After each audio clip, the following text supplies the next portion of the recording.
Saygılı arkadaşlar, cemaat, bu demek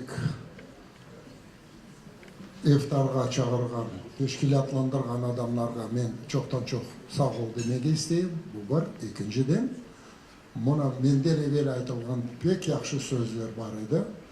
İlim halkın uzvi bağlı.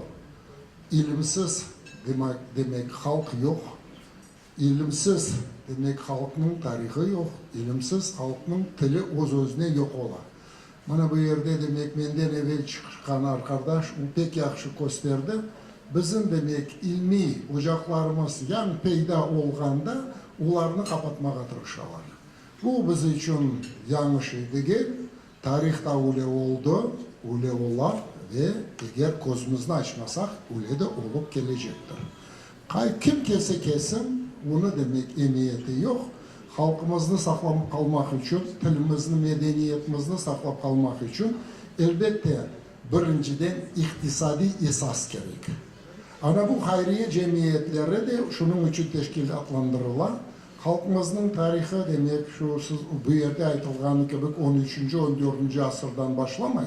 Bizim halkımızın tarihi 2,5 binden ziyade mında yaşayan birinci halkları, onlar tavrı ki meritsiz keyifli değiller, o bizim ecdatlarımız.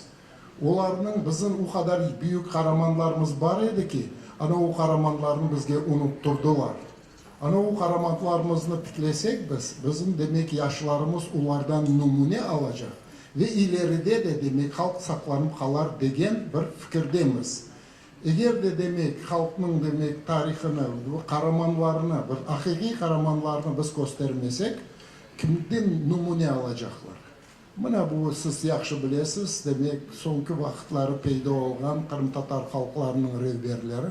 Ular özleri için çalışarlar, ular için demek öz menfaati birinci yerde turaydı. Ve ben belirlesem şimdi de şu demek rehberler, kene de öz işini devam ederler şu sahada. Lakin bana bu cemaat hayriyeleri, ular hakiki kahramanlarını gösterirler ve demek yaşlarımız onlardan numune alır ve halkımız inkişaf eder. Çok sağ olunuz.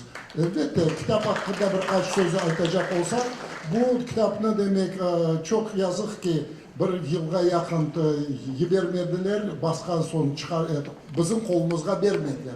Kitap basılıp çıktı, lakin kolumuzga vermiyorlar. Biz sorayımız onlardan, ne yetişmemezlikleri var şu kitapta? Eğer bir ilmi taraftan yetişmemezlikler olsa gösterin. İlmi taraftan yetişmemezlik yoktur. Lakin ana bu halkının hakiki tarihi şu kitaptadır. Demek o biz için başkaları yazgan tarihlarda değildi. Ana bu demek bizim halkımız özü tarihini yazsa tek tarihine değil. Umumen alganda medeniyetini götürmek için ben belirlesem böyle inkişaf, böyle demek tetkikatlar gerek. İnşallah öyle demek adamlarını hazırlarımız. Çok sağ olun.